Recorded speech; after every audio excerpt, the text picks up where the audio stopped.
आदाब नमस्कार, मैं शाहिद उमैर। स्वागत है आप सभी का सियासत टीवी के साउथ इंडिया एक्सप्रेस में। आइए देखते हैं मुख्य समाचार।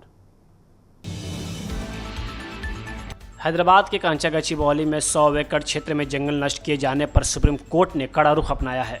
कोर्ट ने राज्य सरकार को जंगल को वापस पुरानी हालत में लाने का एक्शन प्लान बनाने को कहा है। कोर्ट ने कहा कि अगर राज्य के अधिकारियों ने किसी विकास प्रोजेक्ट या दूसरी बातों का हवाला देकर पेड़ों को लगाने का विरोध किया तो उन्हें उसी जगह पर अस्थायी जेल बनाकर बंद कर दिया जाएगा। सुप्रीम कोर्ट के जस्टिस भूषण रामकृष्ण गवई और जस्टिस ऑगस्टिन जॉर्ज मसीह की बेंच इस बात पर काफी नाराज आई कि जंगल कटने से बेआसरा हुए किन्नों और मोरों को आवारा कुत्ते परेशान कर रहे हैं। जजों ने तेलंगाना के वाइल्ड लाइफ वार्डन से तुरंत इन वन्य पशुओं की सुरक्षा के लिए कदम उठाने को कहा। हैदराबाद यूनिवर्सिटी के पास 400 एकड़ क्षेत्र में फैले जंगल को राज्य सरकार विकास प्रोजेक्ट के लिए इस्तेमाल करना चाहती है। यूनिवर्सिटी के छात्र और पर्यावरण प्रेमी इसका विरोध कर रहे हैं। इस महीने की शुरुआत में जब छुट्टियां थी तब अचानक वहां बुलडोजर पहुंच गए। जब तब लोग सक्रिय हो पाते लगभग 100 एकड़ जंगल पर बुलडोजर चल चुका था। 3 अप्रैल को सुप्रीम कोर्ट ने इस पर संज्ञान लेते हुए वहां किसी भी गतिविधि पर रोक लगा दी थी। सुप्रीम कोर्ट ने पिछली सुनवाई में भी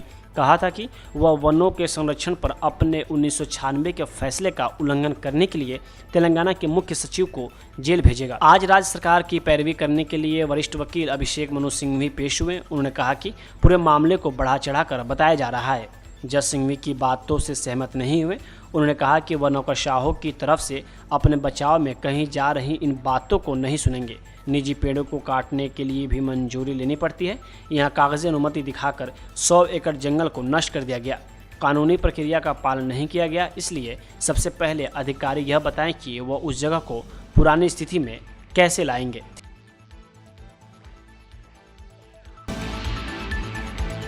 बीआरएस ने आज कांचागचिबौली में जंगल बहाल करने और क्षेत्र में वन्य जीवों की सुरक्षा सुनिश्चित करने के सुप्रीम कोर्ट के निर्देश को तेलंगाना में पर्यावरण संरक्षण प्रयासों के लिए एक बड़ी जीत बताया। तेलंगाना सरकार के खिलाफ शीर्ष अदालत की कड़ी टिप्पणियों पर प्रतिक्रिया व्यक्त करते हुए बीआरएस के कार्यकारी अध्यक्ष के.टी. रामाराव ने कहा कि यह आदेश कांचागचिबौली जंगल में बड़े पैमाने पर पेड़ों की कटाई पर वृक्ष प्रेमियों और बीआरएस द्वारा उठाई गई चिंताओं को सही ठहराता है। उन्होंने उम्मीद जताई कि रेवंत रेड्डी सरकार खुद को मूर्ख बनाना जारी नहीं रखेगी।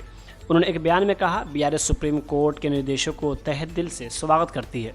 हमें उम्मीद है कि यह मुख्यमंत्री रेवंत रेड्डी और कांग्रेस सरकार के लिए एक चेतावनी है कि वे पर्यावरण की हत्या से बच नहीं सकते। बेजुबानों पेड़ों और वन्यजीवों के लिए खड़े होने वाले हैदराबाद सेंट्रल यूनिवर्सिटी के छात्रों और शिक्षकों को धन्यवाद देते हुए पूर्व मंत्री ने 400 एकड़ के जंगल की रक्षा के लिए उनके अथक प्रयासों के लिए उन्हें श्रेय दिया। उन्होंने उन सभी नागरिकों को भी धन्यवाद दिया जिन्होंने हैदराबाद के लिए आवाज़ उठाई। रामाराव ने सुप्रीम कोर्ट द्वारा नियुक्त केंद्रीय अधिकार प्राप्त समिति की रिपोर्ट का भी स्वागत किया, जिसमें कांचागचिबौली भूमि को एक निजी पार्टी को गिरवी रखने में संभावित वित्तीय धोखाधड़ी का उल्लेख किया गया था।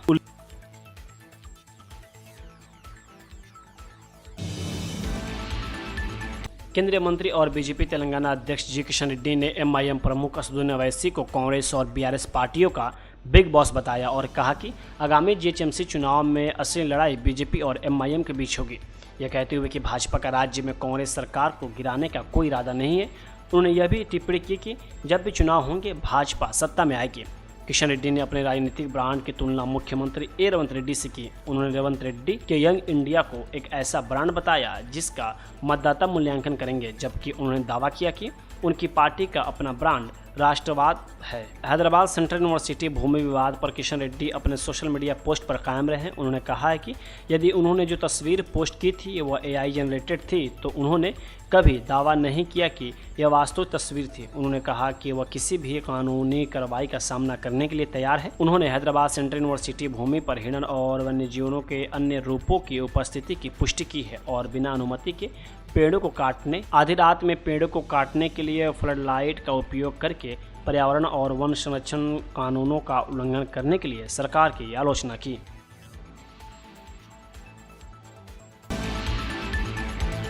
बीआरएस एमएलसी की कविता ने कांग्रेस सरकार पर बीआरएस कार्यकर्ताओं को परेशान करने और 27 अप्रैल को वारंगल के पास लाथुर्थी में पार्टी के आगामी रजत जयंती समारोह बैठक में भाग न लेने की धमकी देने का आरोप लगाया। उन्होंने कहा कि इस तरह का उत्पीड़न बर्दाश्त नहीं किया जाएगा और उन कांग्रेस नेताओं और पदाधिकारियों के नाम पार्टी के पिंक बुक में दर्ज किए जाएंगे। बैठक को संबोधित करते हुए उन्होंने कहा, झूठे मामले दर्ज करने, पुलिस की शक्ति का दुरुपयोग करने या किसी भी रूप से बीआरएस कैडर को परेशान करने वाले किसी भी व्यक्ति को बख्शा नहीं जाएगा।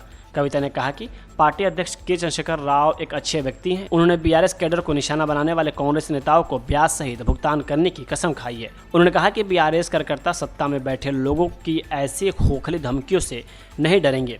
बीआरएस एमएलसी ने चुनाव से पहले गारंटी कार्ड बांटने और अब उन वादों से मुंह मोड़ने के लिए कांग्रेस की आलोचना की।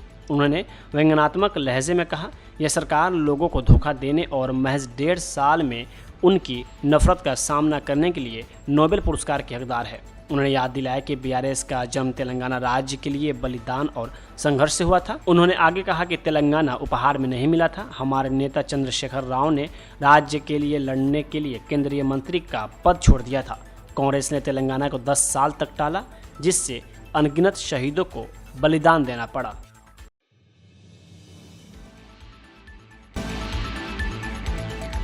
तमिलनाडु विधानसभा में एआईएडीएमके के विधायकों ने राज्य मंत्री के पोनुमुडी और अन्य मंत्रियों के खिलाफ अविश्वास प्रस्ताव नहीं लाने के लिए डीएमके के नेतृत्व वाली राज्य सरकार के खिलाफ विरोध प्रदर्शन किया, जिन्होंने हाल ही में हिंदू धर्म के कुछ संप्रदायों और महिलाओं के खिलाफ अपनी टिप्पणी के लिए विवाद खड़ा किया था। एआईएडीएमके महासचिव पळनिस्वामी ने कहा कि पार्टी विधानसभा नियम 72 के तहत विश्वास प्रस्ताव लेकर आई थी, लेकिन स्पीकर एम अप्पू ने इन्हें इस पर बोलने की अनुमति नहीं दी। वॉकआउट करते समय पार्टी नेताओं ने नारे भी लगाए, लोकतंत्र कहाँ है, लोगों के मुद्दे उठाने की अनुमति नहीं है। पार्टी मंत्रियों के.एन. नेहरू के पोनुमुडी और वी सेंथिल बालाजी के खिलाफ अविश्वास प्रस्ताव लाने की सोच रही है। एआईएडीएमके विधानसभा नियम 72 के अनुसार अविश्वास प्रस्ताव लाना चाहती है, क्योंकि हमने डीएमके मंत्रियों पर विश्वास खो दिया है। उन्होंने कहा कि हमने अध्यक्ष को उनके कमरे में पत्र दिया। के.एन. नेहरू और उनके बेटे पर 7 अप्रैल को ईडी की छापेमारी चल रही थी।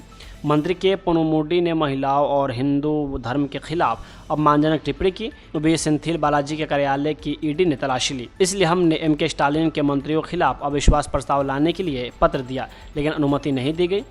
एआईएडीएमके प्रमुख ने वॉकआउट के बाद एक प्रेस कॉन्फ्रेंस के दौरान कहा, यह एक बहुत ही महत्वपूर्ण मुद्दा है। पहले जब भी इस तरह के अविश्वास प्रस्ताव लाए गए थे तो उन पर चर्चा की गई थी। पोनुमुडी की टिप्पणी के बाद उन्हें डीएमके के महासचिव के पद से बर्खास्त कर दिया गया है और पार्टी सांसद कनिमोझी ने भी उनकी आलोचना की है। उन्होंने 12 अप्रैल को की गई अपनी टिप्पणी के लिए भी माफी मांगी है। नेशनल हेराल्ड मामले में वरिष्ठ कांग्रेस नेताओं सोनिया गांधी और राहुल गांधी के खिलाफ प्रवर्तन निदेशालय यानी ईडी की चार्जशीट के बाद कर्नाटक के मुख्यमंत्री सिद्धरामैया ने आज केंद्र सरकार पर तीखा हमला बोला है। इसे प्रधानमंत्री नरेंद्र मोदी और गृह मंत्री अमित शाह के नेतृत्व वाली बदले की राजनीति का सिलसिला बताते हुए सिद्धरामैया ने आरोप लगाया कि विपक्ष के आवाज़ को दबाने की ईडी का राजनीतिक हथियार के रूप में दुरुपयोग किया जा रहा है। सिद्धरामैया ने एक्स पर लिखा कि वरिष्ठ कांग्रेस नेता सोनिया गांधी और केंद्र सरकार के लिए शेर का सपना रहे राहुल गांधी के खिलाफ आरोप पत्र दाखिल करने में ईडी की कार्रवाई प्रधानमंत्री मोदी और गृह मंत्री अमित शाह की बदले की राजनीति का ही एक हिस्सा है। यह सिर्फ हमारी पार्टी या कांग्रेस पार्टी के 2 नेताओं के खिलाफ बदले की कार्रवाई नहीं है, यह नरेंद्र मोदी सरकार की ओर से विपक्षी दलों और देश के लोकतंत्र प्रेमी नागरिकों को चेतावनी है कि विरोध की आवाज़ बर्दाश्त नहीं की जाएगी। कांग्रेस पार्टी जो नफरत की राजनीति का सामना कर रही है, वह भी सच्चाई और न्याय की ताकत से इसका सामना करेगी। कर्नाटक के मुख्यमंत्री ने मोदी सरकार पर लोकतांत्रिक असहमति को निशाना बनाने का आगे आरोप लगाया और चेतावनी दी कि देश भर में कांग्रेस कार्यकर्ता विरोध में सड़कों पर उतरेंगे। सिद्धरामैया ने कहा, नरेंद्र मोदी के नेतृत्व वाली सरकार ने अब नेशनल हेराल्ड मामले में धन के अवैध ट्रांसफर के झूठे आरोप का इस्तेमाल किया है। यह स्पष्ट है कि नफरत की यह राजनीति प्रधानमंत्री मोदी और गृह मंत्री अमित शाह के आदेश के अनुसार की जा रही है। उन्होंने आरोप लगाया कि ईडी ने मनगढ़ंत कहानियां गढ़ी है और जब कोई नतीजा नहीं निकला तो चार्जशीट दाखिल कर दी।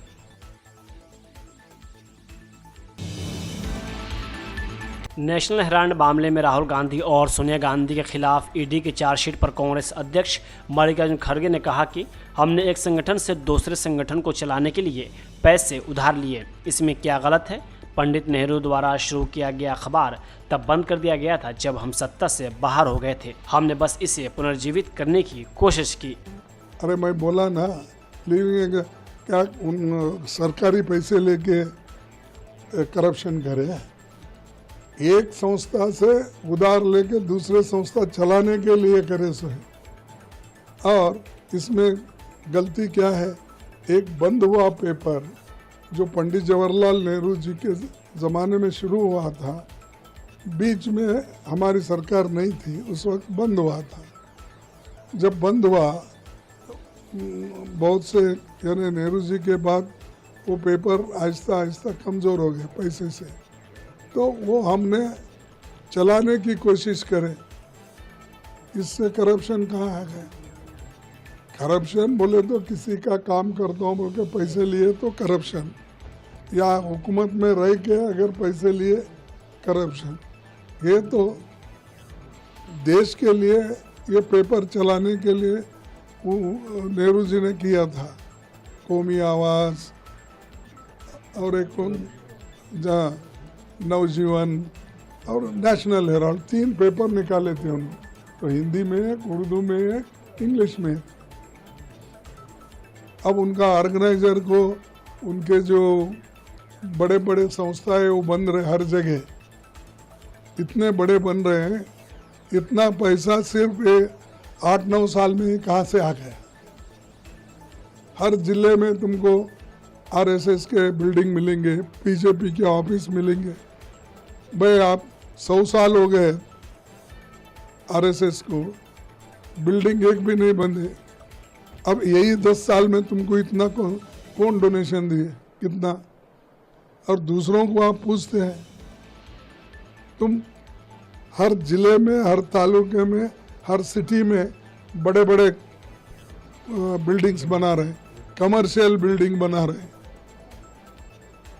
तो दूसरों को अगर आप उंगली उठाए, एक 5 उंगली तुम्हारी तरफ दिखाते।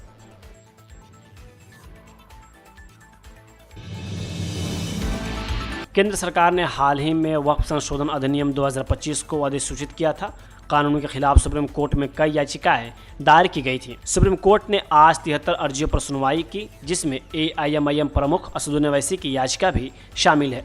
वक्फ संशोधन कानून के खिलाफ दायर 73 याचिकाओं पर सुप्रीम कोर्ट में आज सुनवाई हुई। सभी पक्षों को सुनने के बाद chief justice Sanjeev Khanna, justice Sanjay Kumar और जस्टिस KV विश्वनाथन की 3 सदस्यीय पीठ ने एक आदेश पास करने का प्रस्ताव रखा। इसके तहत वक्फ बाय यूजर सहित घोषित वक्फ प्रॉपर्टी को गैर अधिसूचित नहीं किया जाएगा। केंद्र ने इसका विरोध किया और सुनवाई की मांग की। सुनवाई के दौरान सुप्रीम कोर्ट ने कहा, आस्था की परवाह किए बिना पदेन सदस्यों के तौर पर लोगों को नियुक्त किया जा सकता है, मगर अन्य सदस्यों का मुस्लिम होना आवश्यक है। कोर्ट ने वक्फ कानून को लेकर कोलकाता में हो रही हिंसा पर भी चिंता जताई। इस मामले में अंतरिम आदेश पास करने पर गुरुवार यानी कल दोपहर 2 बजे कोर्ट में सुनवाई होगी।